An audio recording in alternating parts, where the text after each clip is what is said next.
So we're working on one of our core submissions from the clamp, which is the triangle position. We've seen that we can take our knee and replace our knee with our foot and use the process of our partner's posturing to go into the triangle. So sometimes your partner, after a certain level, they start to realize that putting their hand on the floor gives you room to feed your leg to the inside position. And so they stop doing it. Instead, what they start to do is, after you've achieved the initial clamp position, is they start to cup your thigh here like this.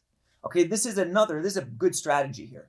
His hand's not planted on the floor, so we can't replace our knee with our foot here. If I try to pull my foot through, he keeps his connection, and I start to lose the joining of my heel and knee. Plus, our partner is able to bring their head back to the center line. This is no good for us. When we're doing the clamp, we really want our head away from our partner's head. When Placido is able to bring his head over in this direction, now he begins to square up, and all of our good work is lost. So, when we see our partner looking to control here, we need to pay particular emphasis, in this case, to the work that our top leg is doing. We need to make sure that this heel is in front of our partner's shoulder. If it slips off, it's not the end of the world, but this is going to be our target. Then we also need to make sure that this knee is tipping to the inside. If we allow this knee to flare outwards, this is when our leg starts to slide down our partner's back and they start to steal inside position, and now we've got all sorts of problems. So we form the connection, we turn. As our partner goes to drive forward, we're going to take our thumb inside our partner's knuckle line, okay? Don't grab your partner's fingers, just put your thumb through into this space. Now we're going to slip this hand off.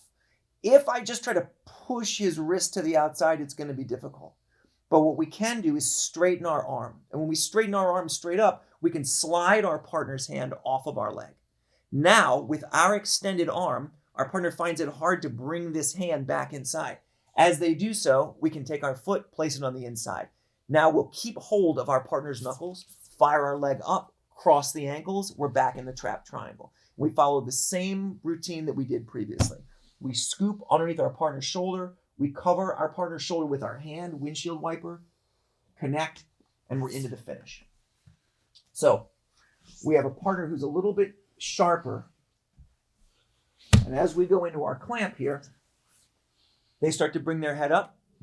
So we've got connection here.